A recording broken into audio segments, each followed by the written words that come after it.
We're back at it again, Reject Nation. It's Greg Alba here. And I'm John Humphrey. Today is December 11th, the time we're filming this review.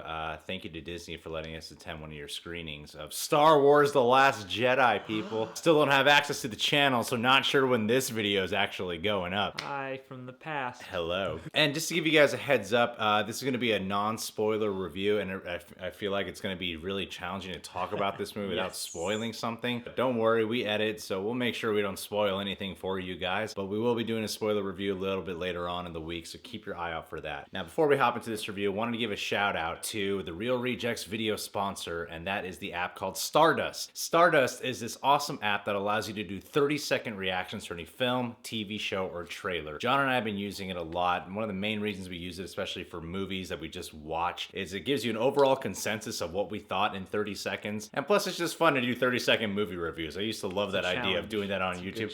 It's a good challenge, especially for something like Star Wars. So if you don't want to watch our full movie review, or you want to get our quick highlights of what we think before our review is out, or you want to know what we think of stuff that we wouldn't necessarily review on the channel, make sure to download the Stardust app and follow us at The Real Rejects first, people. A lot of your favorite YouTubers are using it, including us. Come on out. All right, here we go. Star Wars The Last Jedi. What can I really tell you guys? It sucks. It's one of the worst. No, it's... Yeah. Can I just get this mic here for 1 second? I think it's my favorite Star Wars movie of all time. Oh wow. Yeah, that's high praise. Yeah, I really do think that. What do you think, John? I hesitate to get that big out the gate because it's only been a few hours. I definitely think this might be the one I appreciate the most. I mean, it's unfolding in my head over the hours, and I really liked some of the stuff they did here, and it really compelled me. I really do love it. I think this film is an epic masterpiece in so many ways. One of my comments when we left the movie was, and you can't really say anything when you're on the Disney lot, so when we got to the car, what I said was, you know, The Force Awakens was a big film, but I wouldn't call it like an epic film. This one to me feels like an epic. It feels like the war in Star Wars. Yeah, it feels kind of Lord of the Rings scale, but for Star Wars. I really don't want to spoil anything, so whatever I say, I'll try to link it to knowing that the trailers already hinted at that or gave it away. Yeah. And this film, you have essentially like 3 different stories going on in this movie that are all intertwining. It's a super crazy adventure because it starts off big. As it goes, you realize even though the movie started off big, it's really a build-up film. Yeah. Because there's so much story they're encapsulating, and what's crazy about this movie is you got 3 different main stories. By the time it all comes to the end, you're like, wow, that was smoothly told. You know, it never felt like over convoluted. You never got a sense that they didn't care about any of the characters. In fact, I felt like they made a lot of characters even better this time around. Yeah. Well, and there's a big sense of tension I got out of it because there's so many moving parts that are all kind of heading in the same direction. There are no like subplots that aren't related to the main conflict at hand, you know? Yeah. So it does make it feel like the tension of a battle, you know, like of a war. My favorite parts of this movie have to be with Luke and Rey. Luke and Rey and Kylo Ren, actually, which is weird because I wasn't the biggest Kylo fan. I really wasn't. But then when I walk out of this and I'm like, dude, he is one of the strongest they have. Adam Driver kills it in this role, and I felt like what they gave him to do here, excellent. You know, you watch the trailers and you're like, they gave a lot away. And then you watch the movie, you're like, they didn't give anything away. You know? Yeah. They're good at kind of teasing at you like that because it's a dense movie, and I was not expecting that. Yeah. And it subverted my expectations a lot of the time, and Kylo is exemplary of that, you know? He compelled me a lot, and he's got a surprisingly nuanced sort of storyline, you know? And I loved where that went. I really felt like we got to understand Kylo at a much deeper level other than Darth Vader 2.0. Yeah, and I mean, he's grown up some from like the kind of punk that he sort of was in the first one. You know, he only smashes one, you know, lighty panel in this movie. And what's fascinating about it is when he first takes off the mask in Force Awakens, a lot of people laugh. And you're like, when you see him, you're like, this guy, Mop really? Top over here, and he just seems like a whiny dude as the rest of Force Awakens progresses. And in this movie, he doesn't really have the mask for a good chunk of his scenes. And he's so much better. You know, like I buy him. I'm like, I believe this Kylo guy. I wasn't expecting to walk away from this film raving about Kylo Ren, but damn does he kill it. Rey, man, what they do with her and Luke. Luke is excellent in this film. He is excellent, and the scenes he has with Daisy Ridley are so damn good. I could see how it's reminiscent of Empire Strikes Back because you get a lot of focus on what it means to be a Jedi and who you are as a Jedi, and then you know, Luke and Rey, semi-reminiscent of something like Yoda and Luke in Empire Strikes Back. And then you also got... wholly different dynamic. Oh, totally. One of the other, you know, really strong parts of the movie is sort of watching that play out from another angle. And that's when it starts feeling like its own thing and it doesn't have that Force Awakens, New Hope syndrome. I really feel like Rian Johnson understood the depth of what it means to be a Jedi. And it was really cool to get back to that in this specific film. Yeah, the Jedi religion. Yeah, even call it that. The Jedi religion. Seeing the training sequences and seeing their I don't want to give anything away because it's like everything you see in the trailer, it's all there in the movie. Things you wanted from the trailer, it's all there, but there's so much more and a lot of surprises that keep coming at you. And Poe, you know, Oscar Isaac, I kept thinking about how in the first movie, everyone was like, man, Oscar Isaac's really underused in this movie. And then here, he is used to great effect. From the very beginning of this movie, you're like, oh, they already improved Poe. Yeah, totally. And I really liked what they did with his arc as well. Like, again, I'm not going to give the major themes away, but he's, again, used in a way that sort of subverts your expectations while also giving you the type of character you want from him, you know? That's across the board for this movie. And he's awesome. What I've been saying for the longest time about Force Awakens was I always felt that, I was saying this before even the trailers for Last Jedi came out, was that the Force Awakens was intentionally doing familiar setup so they could come at us with surprises in the sequels. I had a strong feeling that this was all part of their master plan. Like, let's introduce the Force Awakens, have a couple of new things in there, but give a sense of familiarity with A New Hope, and then we'll really start twisting the tables around and turning everything upside down in the sequels. And that's exactly what they've done here. And you see that just alone with the characters. And this film introduces a new character played by Kelly Marie Tran, who you might have seen on College Humor. She's this Asian woman who is, I don't want to... Like, you didn't see any of her in the trailer.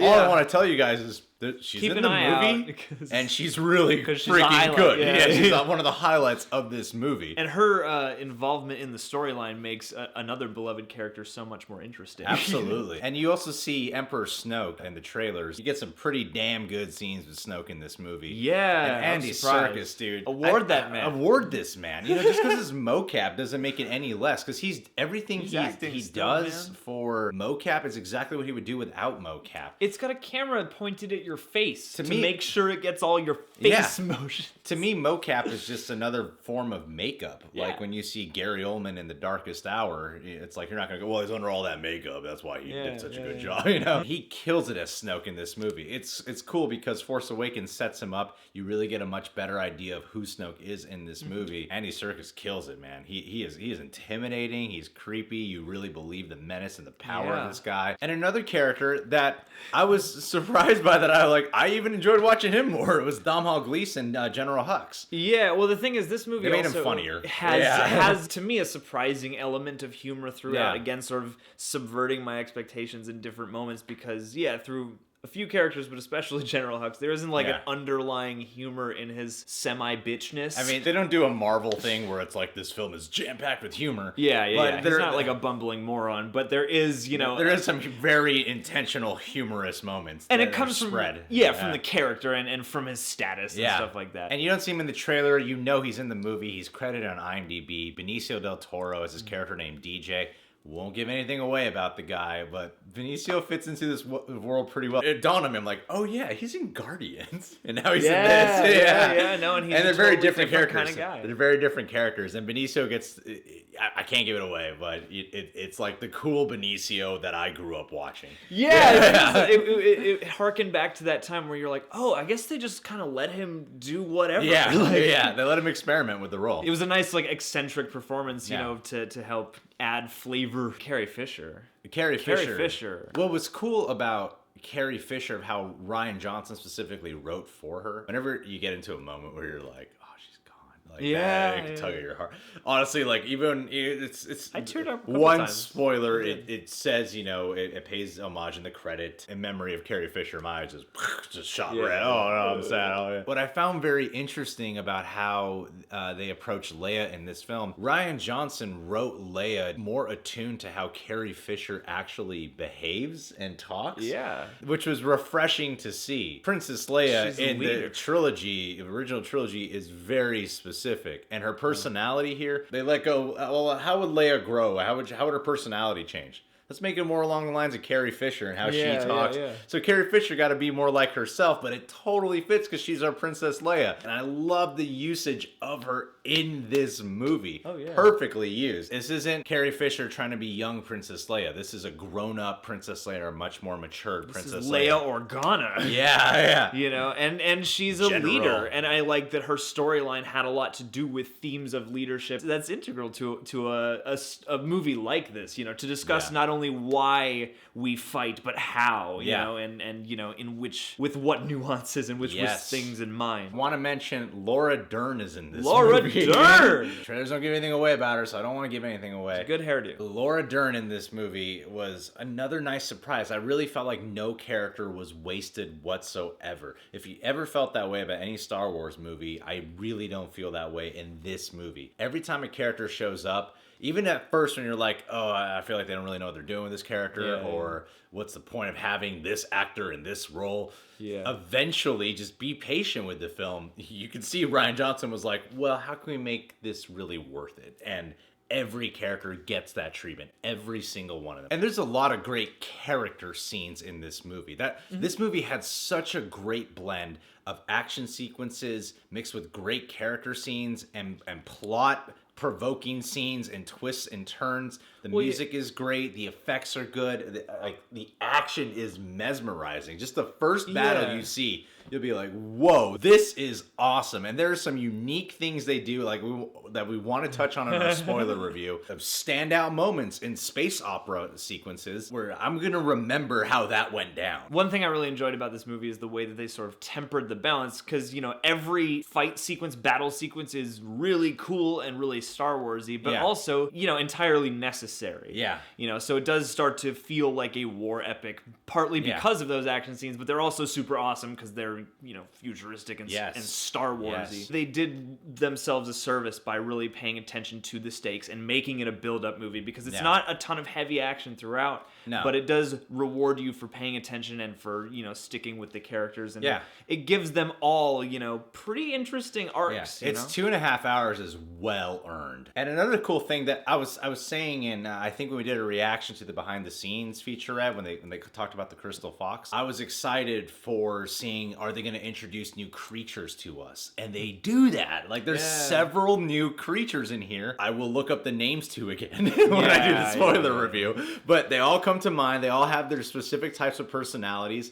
People are going to be awing over porgs all through. Oh yeah, but there's even more than the porgs and the Crystal Fox. There's other creatures as well that you really get to a good sense of who these creatures are. Yeah, they had these like cultural elements, and you're like, that's another thing that I really appreciate about a Star Wars movie is because you get to know sort of the other elements of the universes, and you know what the other creatures are like and what their habitats are and how they behave. In The Force Awakens, you don't really get new creatures. You kind of get the Cantina 2.0, and then you get Maz, and that's about as far as it really goes. I guess I know there's more for you hardcore Star Wars fanatics. I'm just saying, like, for general audiences, there might be characters, there's creatures in this specific movie that are like, they played a purpose, and you're going to remember who those creatures are. Like, I can reference them and be like, oh yeah, I remember that creature. The hand-to-hand combats are great. Gun battles, the ship sequences, the lightsaber sequences, dude. The Jedi felt like warriors in this movie. They felt like samurai. I loved it. And every lightsaber sequence, again, they didn't overuse them or anything. It wasn't a gimmick. It's like every time a lightsaber turns on, it's a moment. It's a moment. It means something. Yeah. Yeah, and that's something that really caught me up in the Star Wars-ness of the experience, you know. And I said it from the trailers, and I think this is easily the best looking Star Wars film we've ever gotten. The way this looks is